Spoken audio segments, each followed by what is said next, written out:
Hello everyone. New and a growing amount of research is now suggesting that there is a strong link between your diet and your risk of developing Alzheimer's disease. Now, Alzheimer's disease is the most common cause of dementia, which can create a problem with your thinking, your ability to think, memory, and of course behavior. Hey, I'm Dr. Casey. And I'm Dr. Morgan. And you know, it's this process to which this takes place is eerily similar to that of type 2 diabetes. So for those who don't know, type 2 diabetes is a disease that affects how your body deals with glucose when it's in the bloodstream.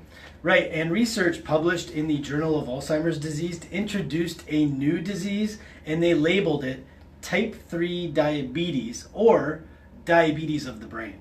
And this research that he's talking about demonstrated that it's not just your pancreas that produces insulin. Your brain cells also produce insulin, which is new information for a lot of people. And so we know that this new information, it plays a huge significant role in how your brain actually functions. Right. So a deficiency in insulin production in your brain can actually lead to deterioration of your brain cells. And there are other studies that show that many people who have a deficiency of insulin and insulin receptors in the brain have Alzheimer's disease or type 3 diabetes. And insulin is directly responsible for neuron glucose uptake and neurotransmitter regulation. So what that really means is insulin has a huge effect on your memory and your capability to learn new things. Right, so therefore cognitive function is diminished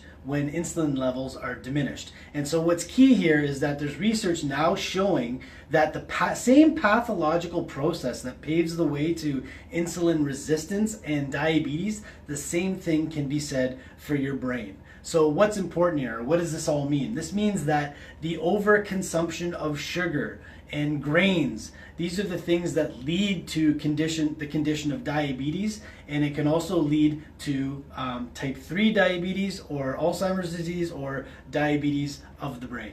And so when your brain becomes overwhelmed by the bombardment of glucose insults, so when you're making a lot of poor food choices over a long period of time, your insulin receptors in your brain burn out. And that's going to have a direct effect on your memory and your ability to learn new things. Now, if something's not done about your poor food choices over a long period of time and it continues to affect your insulin receptors, it can actually have a brain damaging effect. Right, and so what's important here is getting to the root cause of the type 2 and type 3 diabetes problem. And I think for a lot of people who have type 2 diabetes, the first thing that they're recommended by their medical doctor might be prescription drugs. It's kind of a one-size-fits-all approach. However, we know that every body is different, and so it's not necessarily going to be the solution for everybody. And also, we need to understand with every medication you take that there may be some serious consequences or side effects.